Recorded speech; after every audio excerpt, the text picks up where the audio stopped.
कहना चाहता हूं आपके रिकॉर्ड के लिए, शायद कोई और ना कहे ये, जिस आईएसआई को आज मुर्दे इल्जाम ठहराया जा रहा है, जब तारीख रकम होगी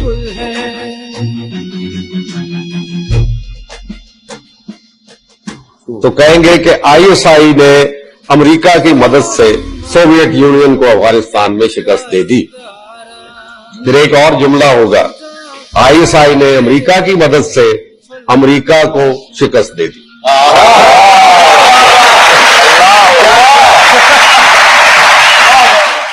जय हिंद दोस्तों, पूर्व आईएसआई चीफ जिसकी अभी आपने वीडियो देखी, उनका एक फेमस स्टेटमेंट है, we defeated Russia with the help of America and we defeated America with the help of America, कि हमने अमेरिका की मदद से रशिया को हराया और हमने अमेरिका की मदद से अमेरिका को हराया। इस स्टेटमेंट में आपको क्या नजर आता है?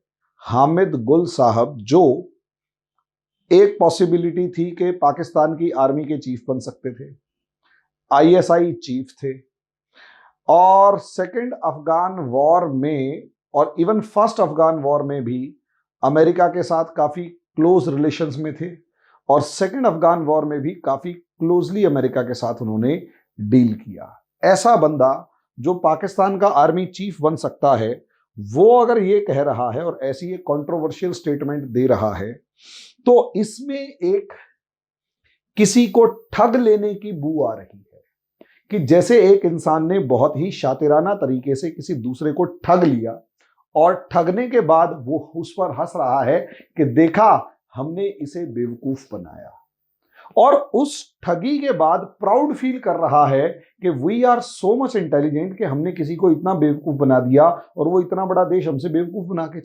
चला गया।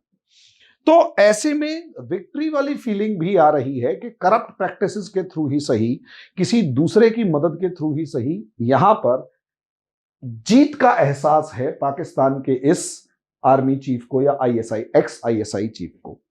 तो मेरा बहुत टाइम से इस चीज के ऊपर एक वीडियो बनाने का मन था, टाइम नहीं मिल पा रहा था, सोच नहीं पा रहा था, या जो भी है, मामला रफा दफा हो रहा था। लेकिन अभी कुछ दिन पहले मुझे ऐसा लगा, जब पाकिस्तान बिल्कुल बर्बाद हो गया, तो मैं बहुत डीप एनालिसिस कर रहा हूं कि हु डिस्ट्रॉयड पाकिस्तान।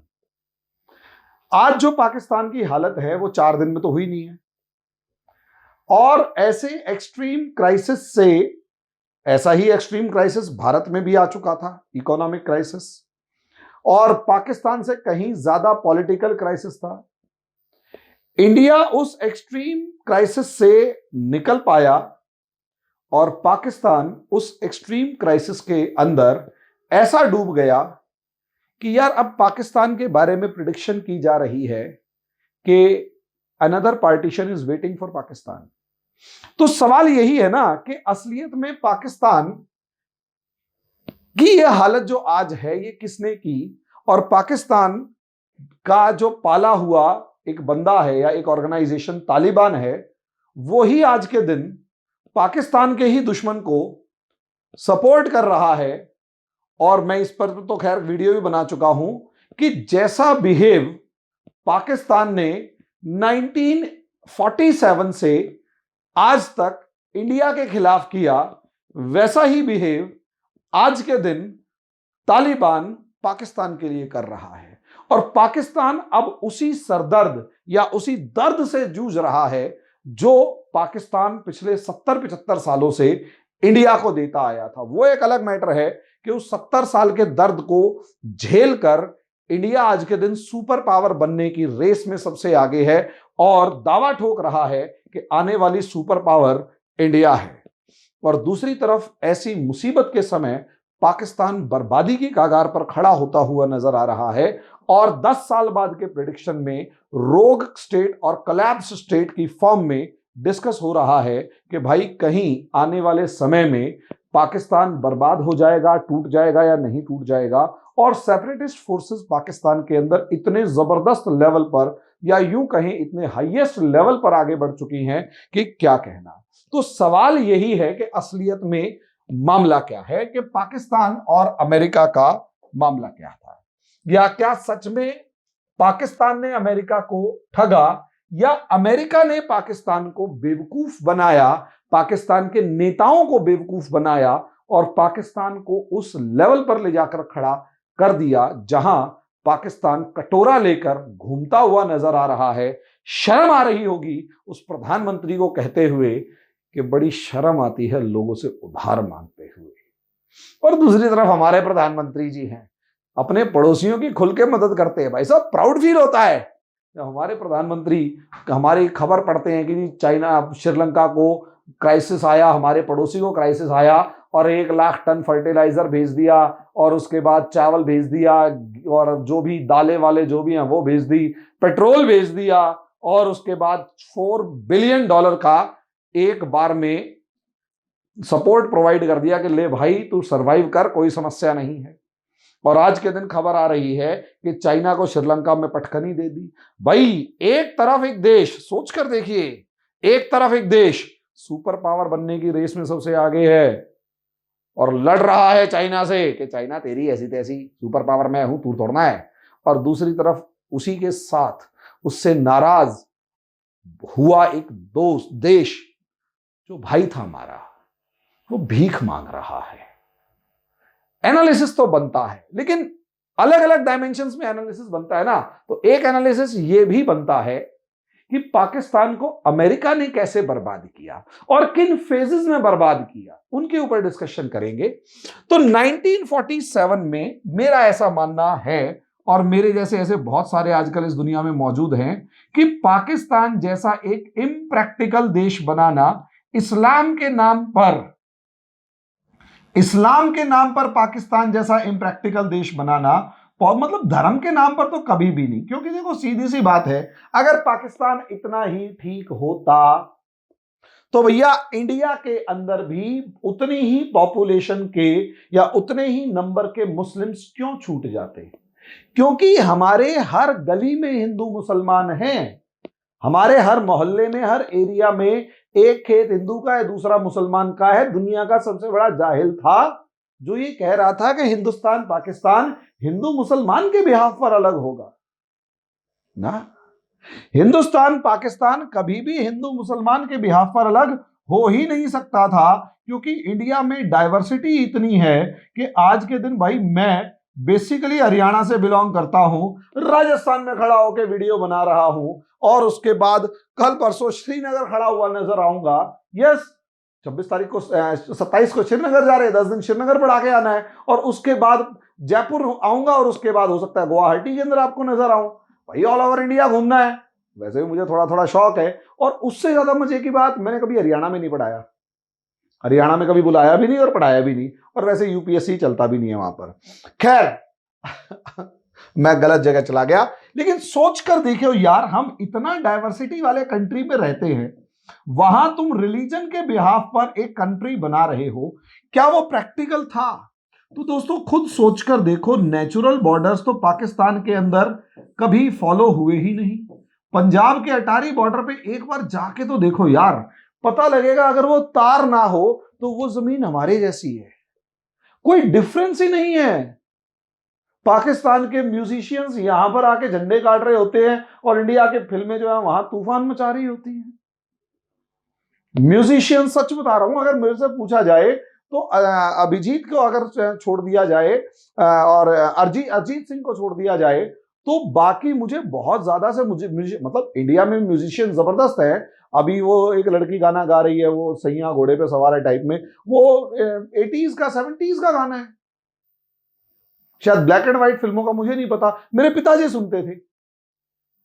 अब म्यूजिक अगर देखा जाए तो उसमें नुसरत फतेह अली खान से लेकर जो दूसरा वो नाम मैं भूल गया उसका, ये सारे, लेकिन हमारा कल्चर अलग नहीं है यार, वो धर्म अलग दिखाई दे रहा है। और धर्म के नाम पे बांटने वाले जाहिलों से मैं क्या कहूं, क्योंकि वो धर्म के नाम पे बांटने वाले जाहिल थे, जाहिल नहीं थे, धर्म के नाम पे बंटने वाले जाहिल थे। धर्म पे के नाम पर बांटने वालों ने तो गेम खेला। गेम क्या था? पाकिस्तान की स्ट्रेटेजिक लोकेशन, जियोपॉलिटिकल लोकेशन, मैं बार बार कहता हूं यार पाकिस्तान, और हाँ, और ये रियलिटी है, कितनी बार मेरा ऐसा डिस्कशन होता है लगातार कि सोचकर देखिए पाकिस्तान कभी प्रैक्टिकली बन ही नहीं सकता था, और कैबिनेट मिशन प्लान तक तो पाकिस्तान बनने की बात ही नहीं हो रही थी। मार्च 1946 में कैबिनेट मिशन प्लान आया, मई 1946 में रिपोर्ट दी, उस रिपोर्ट में कैबिनेट मिशन के अंदर पाकिस्तान का जिक्र ही नहीं है। और उससे मजे की बात, जून के अंदर, शायद 3 जून थी, कुछ जून थी, जून के अंदर मुस्लिम लीग उस कैबिनेट मिशन प्लान को मान भी लेती है, कहती है okay we are not getting involve in the demand of Pakistan, ठीक है भाई, हम कैबिनेट मिशन प्लान को एक्सेप्ट करते हैं। बाद में बुद्धि फिर जाती है, रिजेक्ट कर देते हैं, और जब रिजेक्ट करते हैं तो कलेश वहीं से शुरू हो जाता है। तो सवाल यही है कि खेल कुछ और तो नहीं था। और जिन्ना पागल आदमी बंगालियों को जाके कहता है उर्दू सीखो, और वो उर्दू जो लखनऊ या हैदराबाद की लैंग्वेज है उसे वो सिंधी और पंजाबियों को सिखा रहे हैं, और क्या। और हमारे एक वो यूपीएससी वाले मास्टर जी हैं, वो ये कह रहे हैं कि जिन्ना लोग एक घर नहीं बना सकते, जिन्ना ने पूरा देश बना दिया। सर जी हाथ जोड़ के विनती है आपसे, दुनिया को मिसगाइड मत करो, उसने देश बनाया नहीं, देश तोड़ा था। उसने नेशन बिल्डिंग नहीं किया, उसने नेशन बिल्डिंग के प्रोसेस में टांग अड़ाई और देश तोड़ा था। तो कृपया करके अवध सर से ये रिक्वेस्ट है कि मैं आपके इस स्टेटमेंट से, मैं आपका स्टूडेंट भी हूं, मतलब आपका सीनियर जूनियर हूं, आपके बहुत सारे नोट्स भी पढ़े हैं मैंने अपनी प्रिपरेशन के टाइम पर, लेकिन सर मैं आपसे माफी चाहूंगा, मैं आपके इस स्टेटमेंट से बिल्कुल एग्री नहीं करता कि जिन्ना ने देश बना दिया। उसने देश तोड़ा। घर तोड़ना दुनिया का सबसे आसान काम होता है, और धर्म के नाम पे देश तोड़ना भी बहुत आसान था। उसने बनाया क्या? कुछ भी नहीं। और यही कारण था जिस अल्लाह के नाम पे देश बनाया, अल्लाह के नाम पे देश बनाया, अल्लाह ने ही उसे इतनी बुरी पनिशमेंट दी जिन्ना को कि भाई साहब आखिरी में रिग्रेट फील करता हुआ मेरा कि यार मेरे को शायद ये नहीं बनाना चाहिए था। सर माफी मांगता हूं, लेकिन मेरी आपसे ये शिकायत हमेशा रहेगी कि आप, मतलब मैं इस स्टेटमेंट से एग्री नहीं करता। अब आप समझिए मामले को क्या है, क्योंकि कई बार क्लास में बच्चे बोल देते हैं और मेरे को उसकी चीज का जवाब देना पड़ता है कि सर तो कह रहे हैं कि उन्होंने, जिन्ना ने तो देश बना दिए, लोग घर नहीं बना सकते। तो मेरे को समझाना पड़ता है देश बनाने और देश तोड़ने में डिफरेंस क्या है। गांधी, नेहरू के, अंबेडकर के जितने एफर्ट्स थे उन सबको पलीता लगाने वाला ये जिन्ना था, और पपेट बन के अंग्रेजों की गोद में बैठ गया। और हम ये कह रहे हैं, और अगर हमारे ही आप ही कह देंगे कि जिन्ना पढ़ा लिखा था तो जिन्ना ने देश बना दिया, तो सर मैं एग्री नहीं करता। उसने देश तोड़ा था और तोड़ना आसान था, और तोड़ने के अंदर उसकी कोई औकात नहीं थी, क्योंकि अंग्रेजों के हाथ का खिलौना बना हुआ था। वो लास्ट मोमेंट में एक बार समझ जाता, उसके अकल बुद्धि जो भ्रष्ट हो चुकी थी, एक बार समझ जाता कि तू क्या करने जा रहा है, तो शायद आज के दिन इंडिया की पावर ही कुछ और होती। 1937 के इलेक्शंस के बाद जो बर्बाद किया उसने, वो सर आप भी जानते हैं सर, प्लीज ऐसा ना करें। अब आप इधर आ जाए, अभी बाकी सारे इधर आ जाएं। सर तो खैर हमारे पूजनीय हैं, बस थोड़ा सा एक मतलब थोड़ा सा पूछना था उनसे कि सर ये तो ठीक नहीं लग रहा। तो अब आप समझिए, अब पाकिस्तान बना क्यों है यार? पाकिस्तान बना नहीं है, और जिन्ना की औकात नहीं थी पाकिस्तान बनाने की। जिन्ना वॉज मियर अ पपेट, एक पपेट था, कठपुतली था, अंग्रेजों की पढ़ा लिखा होने के बावजूद अंग्रेजों की गोद में जाकर बैठा, और अंग्रेजों से, मतलब उसे ऐसा लग रहा था कि वो बना रहा है, लेकिन वो तो बना ही नहीं रहा था यार। जिन्ना को कौन होता था बनाने वाला? अंग्रेज बना रहे थे। आप सोचकर देखिए, सितंबर 1946 ग्रीस के अंदर सिविल वॉर शुरू हो जाता है। क्यों? कोल्ड वॉर की बिगनिंग यहां पर है। अब सितंबर 1946 में कोल्ड वॉर की बिगनिंग है।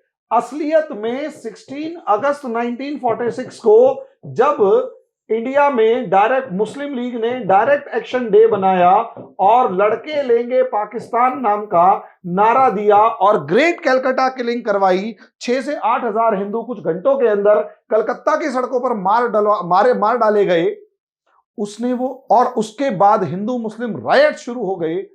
उस माहौल ने अंग्रेजों को एक मौका दे दिया। उस माहौल, वो माहौल क्रिएट करने वाला जिन्ना था, उसने अंग्रेजों को एक मौका दे दिया।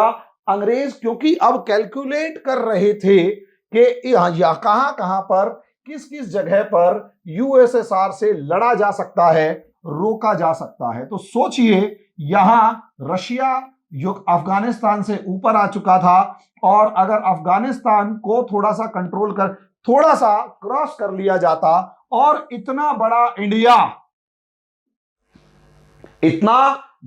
इंडिया कम्युनिस्ट बन जाता या सोशलिस्ट बन जाता, क्योंकि Nehru was a self claimed socialist. Nehru जो थे वो सोशलिस्ट थे। अब इसमें नेहरू को गालियां बकने मत लग जाना भाई, नेहरू जी ने बिल्कुल सही काम किया, कोई गलत काम नहीं किया। जिसको समस्या हो मेरे को कमेंट बॉक्स में लिख देना, या फिर मैसेज हमारे टेलीग्राम बॉक्स में डाल देना, मैं पढ़ के तुम्हारे लिए वीडियो बना दूंगा, जवाब दे दूंगा। देखो यार, आज के पर्सपेक्टिव में पुरानी चीजों को समझना आसान काम नहीं होता, वो गलत है।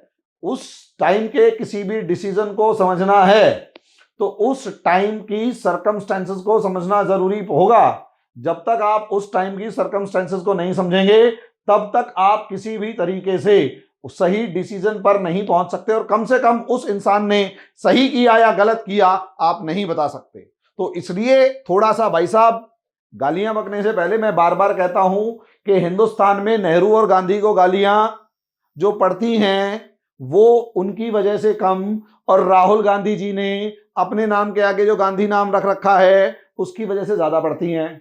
राहुल गांधी जी अपने नाम के आगे से गांधी हटा के XYZ कुछ भी लगा लें, कॉल लगा लें, तो शायद यही बीजेपी वाले गांधी जी और नेहरू जी की आरती उतारते लगे नजर आएंगे, और राम मंदिर के से बड़ा नहीं तो कम से कम वो सरदार पटेल की मूर्ति के बराबर 2 मूर्तियां गांधी और नेहरू की भी खड़ी कर देंगे, और वहीं वो त्रिमूर्ति बन जाएंगे।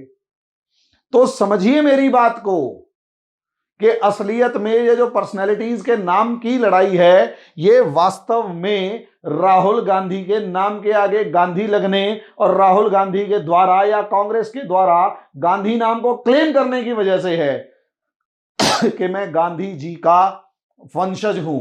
तो भैया वंशज हैं तो जिसके नाम का क्लेम कर रहे हो उस नाम को भी गालियां पड़ेंगी, ये कड़वी सच्चाई है। तो नेहरू जी को गलत ना कहें, पढ़े लिखे बंदे तो गलत ना कहें कम से कम। बाकी तो देखो, जय श्री राम और अल्लाह अकबर के नारे पर सर तन से जुदा और सर धड़ से अलग वगैरह दोनों नारे लगी रहे, मैं क्या कर सकता हूं। नेहरू जो थे वो सोशलिस्ट थे, और कोई बड़ी बात नहीं थी। कांग्रेस के अंदर सोशलिस्ट धड़ा मजबूत था, तो वो दबदबे वो यूएसएसआर के साथ जाते।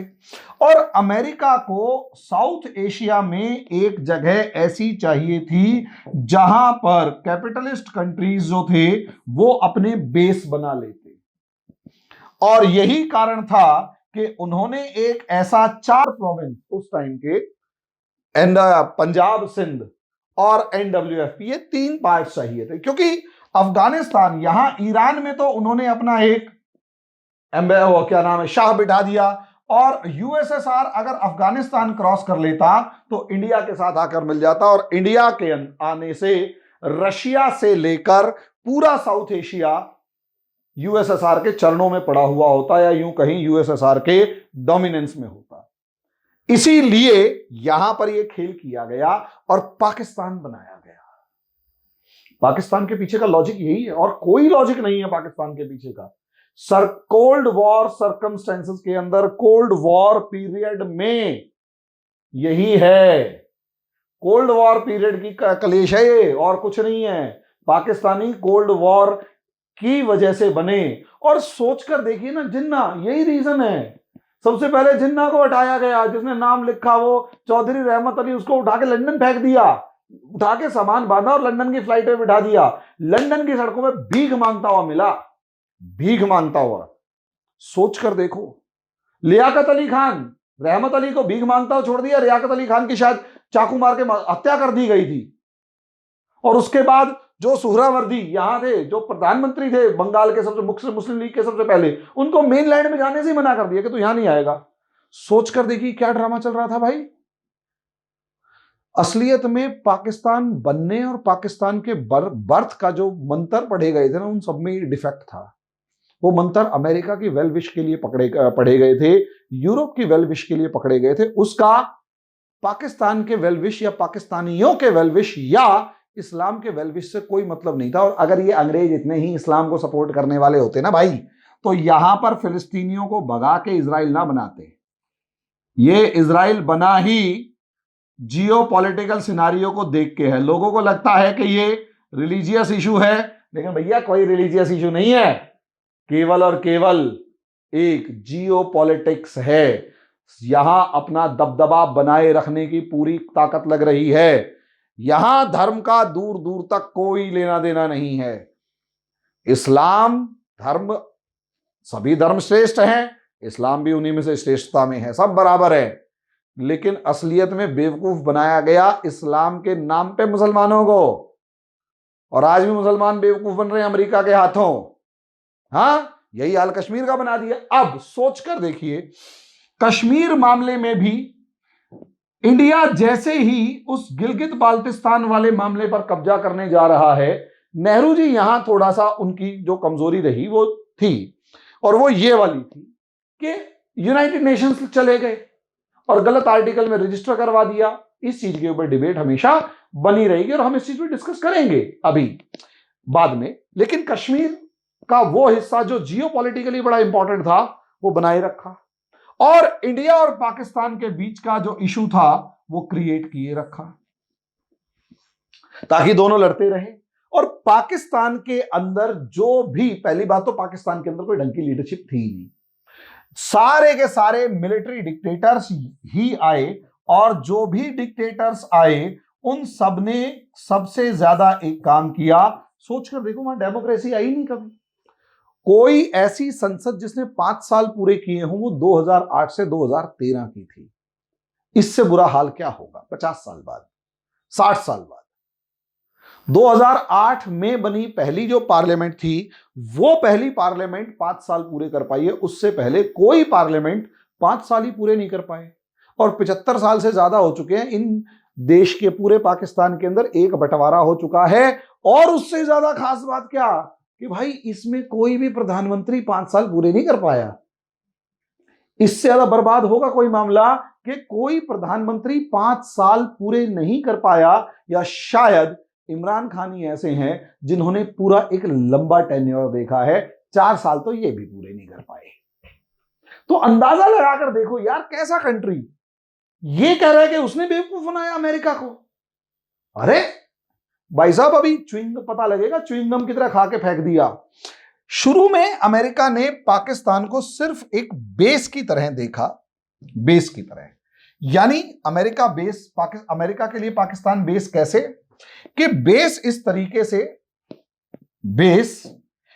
तरीके से कि पाकिस्तान अगर अमेरिका के साथ है, अमेरिका के कंट्रोल में है, तो यहां से अमेरिका ये देख पा रहा है कि इंडिया में क्या हो रहा है, सबसे पहले चाइना में क्या हो रहा है, और चाइना के साथ पाकिस्तान की दोस्ती ने तो अमेरिका को बहुत फायदा पहुंचाया।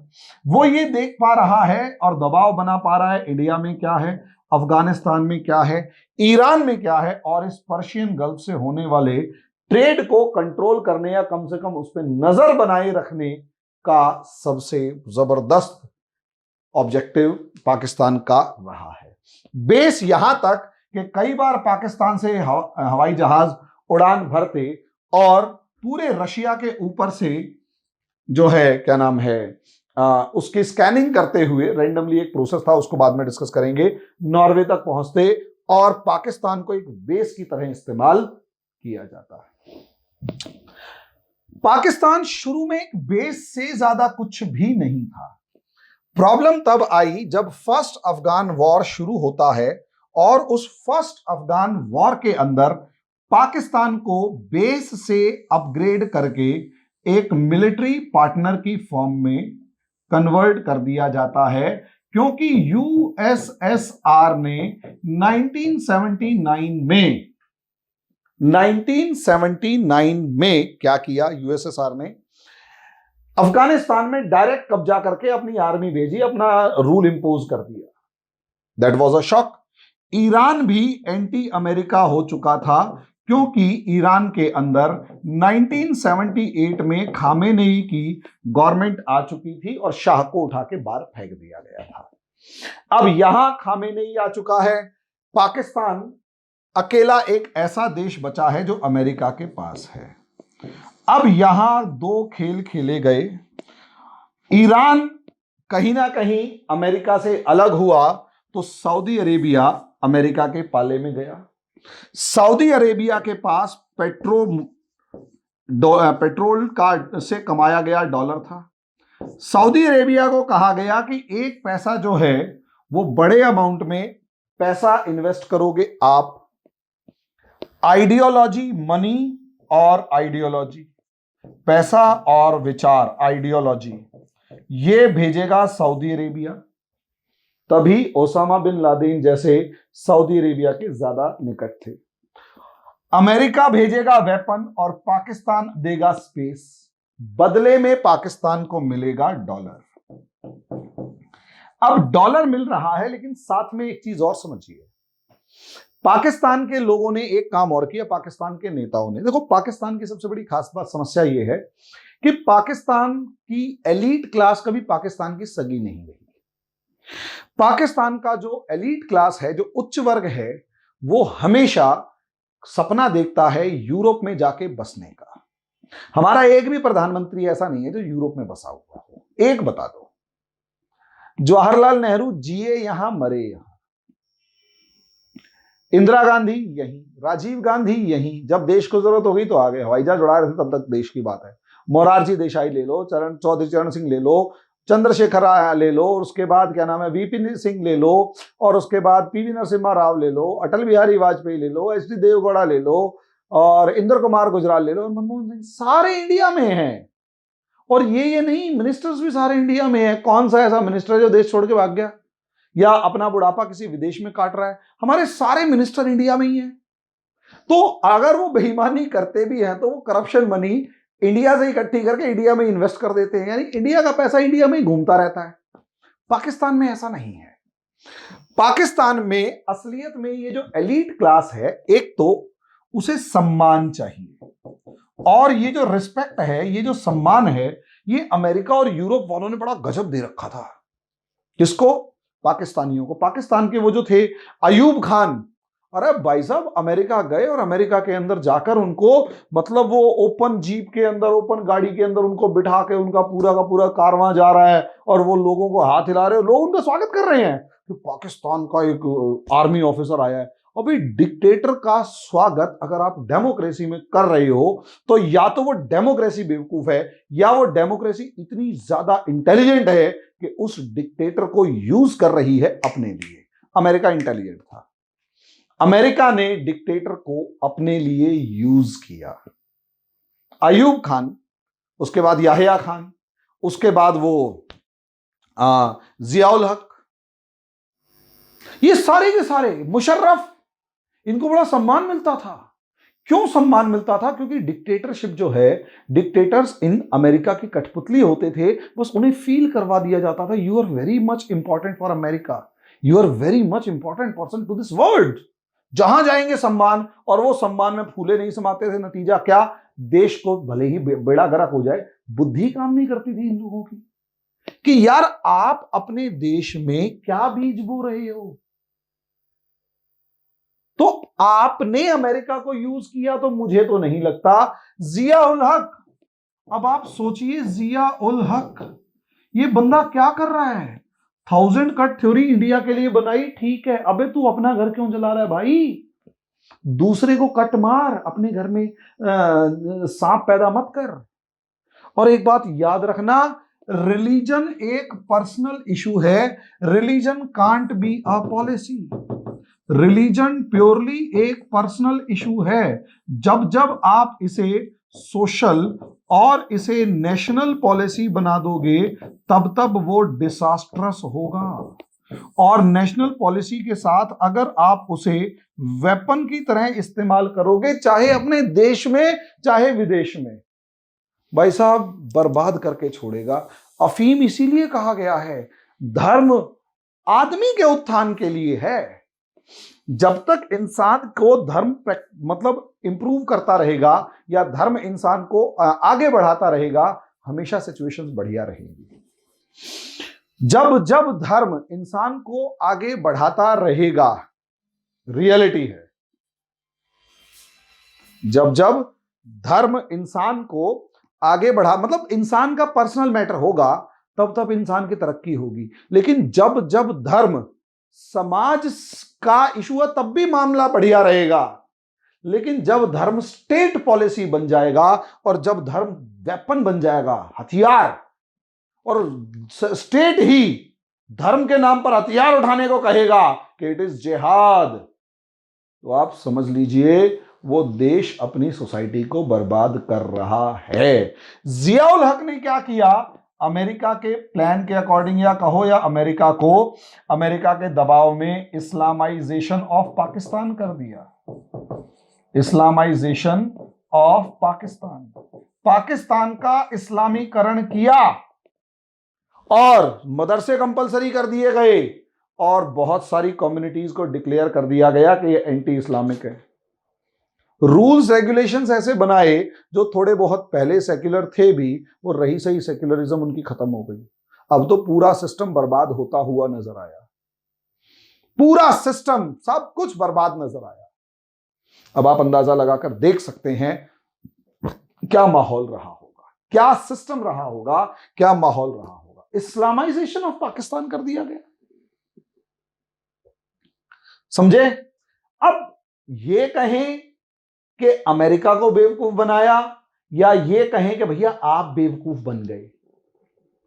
आदमी को धर्म समझाओ कि इस धर्म से आप खुद का उत्थान कैसे कर सकते हो। आदमी को धर्म के नाम पे हथियार मत पकड़ाओ, मत पकड़ाओ। तुमने पकड़ाए, धर्म के नाम पे हथियार पकड़ाए और ये कहा इस इलाके के जितने लोग हैं सारे पठान और पश्तून ही तो थे, सबको हथियार पकड़ा के क्या कहा? जिहाद, जिहाद, शहीद, गाजी। और किसके खिलाफ लड़ो? कम्युनिस्टों के खिलाफ। क्यों कम्युनिस्टों के खिलाफ? क्योंकि ये जो कम्युनिस्ट हैं ये अगेंस्ट एनी रिलीजन है, अगेंस्ट एनी रिलीजन है। भैया धर्म क्या है लड़ने वाले को भी नहीं पता, बुद्धि तो है ही नहीं। और धर्म जो है उसको समझने के लिए उम्र बीत जाती है।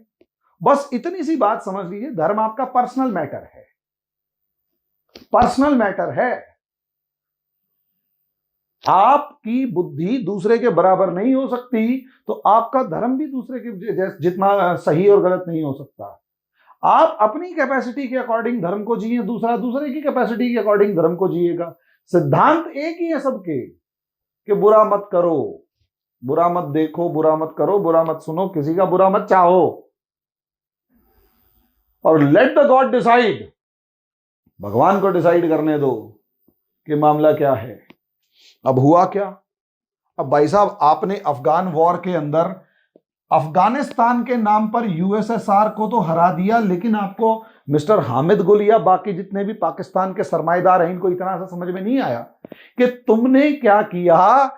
उन तालिबान वहां पर खड़ा कर दिया जिसका बेसिक कंसेप्ट ही रिलीजन के नाम पर शरिया लॉ इस्तेमाल करना है। वो मॉडर्न कंसेप्ट को मानता ही नहीं, लिबर्टी, इक्वालिटी, फ्रेटर्निटी कुछ नहीं मानता। वो तो कह रहा है बेटा देख सीधी सी बात है, मैं जो कह रहा हूं वो ठीक है, और मैं जो कह रहा हूं वो शरिया में लिखा है, और शरिया में कौन सी में लिखा है वो मैं बाद में बताऊंगा। अब ऐसे बंदे को तुमने अपने पड़ोस में बिठा लिया, यानी मैं किसी को बेवकूफ बनाने के नाम पर या किसी से ठगने के नाम पर अपने पड़ोस में चोर उचक्के या कट्टर आतंकवादी टाइप में, या मान लिया मारकाट मचाने वाले बसा लूंगा, या एक ऐसे लोग बसा लूंगा जो पागल हैं, सरफिरे हैं, साइको हैं। कैसे काम चलेगा? जो अपनी बात, अपना धर्म, अपनी विचार दूसरे पे थोपते हैं, क्योंकि ये तालिबानी किसी और को नहीं मार रहे, ये आपस में सबसे पहले अपने आप वालों को मारे हैं। अब भाई हजारा मुसलमान भाइयों ने क्या गलती कर रखी थी? मारा तो उनको भी है, और खूब मारा है उनको, जान से बिल्कुल फिनिश, समझे? तो यहां तालिबान जो है वो बसा लिया तुमने। अब ये अमेरिका को बेवकूफ बनाया, किसको बेवकूफ बनाया? अब यहां तालिबान से अमेरिका को सोचो, अमेरिका तो भाई साहब यहां से 10,000 20,000 15,000 किलोमीटर दूर है, 10-12,000 किलोमीटर, क्या कर लोगे तुम उसका? कुछ नहीं, भाड़ में जान दो। वो तो गया, वो तो कह रहा है भाड़ में जान दो। अब उसके बाद क्या हुआ, अमेरिका ने तालिबान रूल किया या जो भी था, ओसामा बिन लादेन वाला मामला, सेकेंड अफगान वॉर शुरू हो गया। अब आप खुद सोच कर देखिए, अब प्रॉब्लम यह है कि इस फर्स्ट अफगान वॉर में पाकिस्तान की एलीट क्लास ने इतना पैसा खाया अमेरिका और यूरोपियन कंट्रीज से कि भाई कुछ कहने की हद नहीं। और उस पैसे को पाकिस्तान थोड़ा ना पहुंचने दिया। पाकिस्तान ने फायदा तब उठाया होता जब यूरोप की कंपनीज से यूरोपियन कंपनीज को और यूरोपियन पैसे को पाकिस्तान में इन्वेस्ट करके पाकिस्तान में इंडस्ट्रीज लगाते, स्कूल्स लगाते, engineering college, medical college, business schools वगैरह सारी चीजें वहां ह्यूमन रिसोर्स डेवलपमेंट में लगाते। अब जाहिलों, तुमने किया क्या? तुमने किसी तरीके से उस पैसे को आम जनता तक पहुंचने नहीं दिया और आम जनता को वो फायदा नहीं मिला, तो आम जनता का अपलिफ्टमेंट नहीं हुआ, यानी वो तरक्की नहीं कर पाई। उसको पढ़ा दिया कि इस्लाम और अल जिहाद। भाई अल जिहाद कोई समस्या नहीं है, धर्म युद्ध मेरा भी है, लेकिन जहां तक मैं मौलवियों से बात करता हूं या अपने बहुत सारे मुस्लिम दोस्तों से बात करता हूं, वो कहते हैं जिहाद मतलब सबसे पहले अपने अंदर के शैतान को मारो। वो जिहाद अपने अंदर के शैतान को तो पहचाना नहीं पहचाना, खुद शैतान बन गए। और जो अल्लाह शैतान के को खत्म करने की बात करते हैं, उसी अल्लाह का नाम करके लेके वही शैतान, खुद शैतान बने हुए हो और दूसरे को मार रहे हो। तो पाकिस्तान ने ऐसी एक पूरी जनरेशन खड़ी कर दी, पूरी जनरेशन खड़ी कर दी। अब एक एलीट क्लास है, वो तो अमेरिका में बैठा हुआ है, एक पैसे वाला है, वो तो थोड़ा सा मामला मिलता अमेरिका, कुछ इनमें लोअर मिडिल क्लास या लोअर क्लास भी पहुंच जाते हैं। वो पता लगा वहां जिहाद के नाम के वो अंदर से सैमुअल पैटी की गर्दन काट रहे हैं, ट्रक लेके चढ़ा रहे हैं। सोच के देखो, तो मतलब मामला तो बहुत ही खतरनाक हो गया ना। अब इंडिया में भी सरकार को समझ में आया कि भाई ये तो मामला खतरनाक है। वो उधर मोहन भागवत जी कहना शुरू कर चुके हैं, भाई साहब मुसलमानों के बगैर हिंदुस्तान की कल्पना नहीं की जा सकती। और मोदी जी भी कह चुके हैं कि अब ज्यादा हिंदुत्व नहीं, हमारे को हिंदुस्तान की बात करनी है। शॉर्ट में कहने का मतलब यह है कि समझ में आ गया भाई कि अगला भविष्य अगर ज्यादा रेडिकलाइजेशन कर दिया तो पाकिस्तान वाला हाल होगा। अब आ जाओ, पाकिस्तान ने फिर क्या किया जी, कहानी आगे की कहां बढ़ती है। पाकिस्तान ने 1979 में 1979 के अंदर अमेरिका का पार्टनर बनने का ढोंग किया, लेकिन अमेरिका को सोचा कि अमेरिका का पार्टनर बनके उसे साथ देंगे और पैसे लेंगे। अब भैया पैसे मिले नहीं मिले वो तो पता नहीं, पैसे मिले या नहीं मिले वो तो बहुत सारे मिले और वो सारे ऊपर वाले खा गए। लेकिन 10 साल के अंदर आपने 1989 तक एक रेडिकल जनरेशन क्रिएट कर दी, रेडिकल जनरेशन खड़ी कर दी, जिसका काम सिर्फ और सिर्फ रिलीजन के नाम पर लड़ाई झगड़ा करना है और एक ऑब्जेक्टिव है जिहाद। और जिहाद अगर जेन्युइन वाला हो और अपने आप को सुधारने का हो तो बहुत ही बढ़िया। जिहाद असलियत में किस चीज का, कि भैया दूसरे को मारूंगा। और दूसरे को किसको मारेगा, जिसको मेरे इमाम या मुफ्ती मौलवी काजी ने कहा। अब भैया इमाम मुफ्ती मौलवी काजी ने कहा तो इमाम मुफ्ती मौलवी भड़काए जा रहे हैं, उनको नेता भड़काए जा रहे हैं, उनको पैसा मिल रहा है, वो एंजॉय कर रहे हैं और मारकाट मचाई रखी। अब वो जनरेशन जो खड़ी हुई उसमें से इंजीनियर, डॉक्टर, साइंटिस्ट, रिसर्चर और एमबीए या वर्कर्स जो भी हैं वो तो है ही नहीं। वो सारे के सारे कौन है, religious mindset, ultra level religious mindset वाले लोग। अब 1989 के बाद तालिबान आता है। असलियत में तालिबान से आम पाकिस्तानी को एक सिंपैथी क्रिएट हो जाती है। अच्छा, अफगान वॉर में एक काम और हुआ कि इस फर्स्ट अफगान वॉर में रिफ्यूजी क्राइसिस पाकिस्तान में भी क्रिएट हुआ। और जैसे ही रिफ्यूजी क्राइसिस क्रिएट हुआ, बहुत बड़े लेवल पर पश्तून या पठान्स या पश्तून लोग जितने भी हैं बहुत बड़ी लेवल में पाकिस्तान के अंदर एंटर कर गए और कराची उनका कराची जो इकोनॉमिक हब है वो आज के दिन उनका हब बन गया। पश्तून आज के दिन दुनिया में सबसे ज्यादा पश्तून अगर कहीं रह रहे हैं तो कराची में रह रहे हैं। अब आप अंदाजा लगाकर देखिए सिचुएशन क्या है, समझे कि पाकिस्तान ने असलियत में एक तो बड़े लेवल पर अफगानियों को अपने देश में बसा लिया और वो भी रिलीजियस माइंडसेट वाले। रही सही कसर उस रिलीजियस माइंडसेट को तुमने और ज्यादा फ्लोरिश करवाना शुरू किया, पैसे देना शुरू किया, उसको कहा कि और फ्लोरिश हो। और जब यहां ये सारे काम करने शुरू किए तो भाई 2001 के अंदर सेकेंड अफगान वॉर शुरू हो गया। और जैसे ही सेकेंड अफगान वॉर शुरू हुआ, जैसे ही सेकेंड अफगान वॉर शुरू हुआ, इसका नेक्स्ट लेवल आपको नजर आएगा 2015 तक अमेरिका से फिर पैसे ले रही। अब भैया अमेरिका की जेब में इतना पैसा है कुछ कहने की हद नहीं। अगर उसने तुम्हारे को 100 200 500 बिलियन दे भी दिया तो उसे कोई फर्क थोड़ा ना पड़ना है। साल का 27 ट्रिलियन डॉलर का ट्रेड वो है और 15 साल में अगर 500 बिलियन दे भी दिया उसने, क्या फर्क पड़ता है उसे? कोई फर्क नहीं पड़ता। उसकी तो इकोनॉमी 35% की ग्रोथ दिखा रही है ना, वेपन इंडस्ट्री और दूसरा एम्प्लॉयमेंट और दूसरी चीजों में। वो बेनिफिट देखो, उसे तो वॉर से बेनिफिट हो रहा है। आपने अमेरिका को हराया थोड़ा ना, अमेरिका की जब तक मर्जी थी रहा। तुमने अमेरिका के नाम पर एक तो देश पे कर्जा बनाया, दूसरा इकोनॉमी को खोखला किया, अपनी जनरेशंस बर्बाद कर दी और उन जनरेशंस का बेनिफिट आज वो जो जनरेशंस हैं वो इस लायक हैं कि वो अपनी जमीन से पेट भर अनाज नहीं निकाल पा रहे। वो इस लायक हैं कि अपनी जमीन से पेट भर अनाज नहीं निकाल पा रही। वो इतनी निकम्मी है जनरेशन, वो जनरेशन इतनी निकम्मी है कि उसे यह समझ में नहीं आ रहा कि अब देश का आगे करना क्या है। कोई भी आता उनको भड़काता, उनको फ्रांस के मामले में तो कलेश करना होता है, लेकिन उन्हें यह समझ नहीं आ रहा उनकी जनता वो उनके नेता कितने बर्बाद कर रही है। वो कहीं भाई अगर मेरे परिवार को मेरा परिवार जब क्राइसिस में था, मैं अगर लायक हूं, मेरा बेटा लायक है, मेरे बच्चे लायक हैं, तो परिवार अगर क्राइसिस में तो सबसे पहले क्या करेंगे? कमाने निकलेंगे।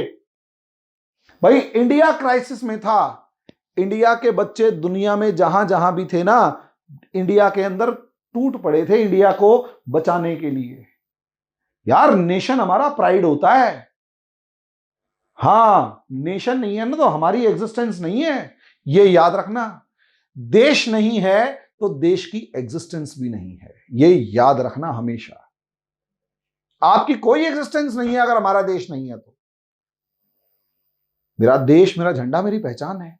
पाकिस्तान ने बस इतनी सी बात नहीं समझी, और समझेगा कैसे? क्योंकि उसका एलीट क्लास उसका है ही नहीं। उसका एलीट क्लास ने कॉन्स्पिरेसी के थ्रू पाकिस्तान बनाया और वो पाकिस्तान को यूज कर रहा है अपने लिए, ताकि ज्यादा से ज्यादा एसेट्स यूरोप और अमेरिका जैसे, कनाडा जैसे कंट्रीज में बनाए और वहां रहे और ये भूखे नंगे पड़े रहे, छोड़ दे। तो मिस्टर हामिद गुल जैसे जितने भी पाकिस्तानी हैं जिनको ये प्राउड फील हो रहा है ना कि उन्होंने अमेरिका को हराया, अमेरिका को कहां हराया? आज भी अगर अफगानिस्तान से निकलने वाली सिचुएशन में अमेरिका को देखा जाए तो भाई साहब अफगानिस्तान से अमेरिका निकला, अफगानिस्तान से निकलने के बाद एक बेनिफिट, चलो सोचो, अफगानिस्तान से अमेरिका निकला और बुरी तरह निकला। भाई साहब जिस तरह निकला उसने कुछ नहीं किया। दुनिया को लगा कि अमेरिका भाग गया। मुझे लगा पावर वैक्यूम क्रिएट हो गया। पावर वैक्यूम क्रिएट हो गया तो सारे लड़ेंगे, कोई स्टेबल गवर्नमेंट नहीं आएगी, कोई एक्सेप्टेबल गवर्नमेंट नहीं आएगी, कोई कॉन्स्टिट्यूशन या कोई सिस्टम नहीं बनेगा, डिस्टेबलाइज्ड अफगानिस्तान होगा। अगर पीसफुल ट्रांसफर ऑफ पावर होता है, यानी शांतिपूर्ण तरीके से अमेरिका जाता है और दूसरी सरकार आती है, तो उसकी वजह से सीधा सीधा क्या होगा? उसकी वजह से सीधा सीधा ये होगा कि यहां पर स्टेबल होगा तो वो कलेश नहीं होगा, सरकार मजबूत होगी तो होगा क्या? कुछ नहीं होगा भाई। उसके बाद सिर्फ एक काम होगा, उसके बाद एक काम ये होगा वहां पर कि अफगानिस्तान जो है वो स्टेबल होते ही ये पूरा इलाका शांत है। अमेरिका चाहता ही नहीं कि ये इलाका शांत हो। यहां जितना टर्मोइल था, सोचकर देखिए, चाइना ने पाकिस्तान के सीपैक में जितना भी पैसा डाला वो सारा जीरो हो गया। चाइना सीपैक के दम पे जितना भी यहां BRI वगैरह बना रहा था, सारे इंफ्रास्ट्रक्चर प्रोजेक्ट्स एकदम से जीरो हो गए, डूबने लग गए। ईरान के ऊपर टेंशन क्रिएट हो गई क्योंकि अफगानिस्तान आने के बाद सीधी सीधी ईरान अफगानिस्तान या ईरान तालिबान की लड़ाई शुरू हो गई। पाकिस्तान के अंदर, भाई साहब, पाकिस्तान कहां तो अपने पैरों पर खड़े होने की कोशिश में थोड़ा सा दिखाई दिया, या फिर चाइना को प्लेयर की फॉर्म में दिखाई देख पा रहे थे कि China is also a player in Pakistan. लेकिन यहां नजर आया कि भाई साहब चाइना को भी उठा के बाहर फेंक दिया, दोबारा कटोरा लेके यूरोपियंस के पास पहुंच गए। तो बर्बाद कौन हुआ इस युद्ध में? हारा तो वो है ना जो हारने के बाद बर्बाद हो जाए। भाई रशिया हारा, बर्बाद हो गया, डिसइंटीग्रेशन हो गया। क्या अमेरिका का कोई डिसइंटीग्रेशन दिखाई दिया? रीअलाइनमेंट दिखाई दिया है, डिसइंटीग्रेशन नहीं दिखाई दिया।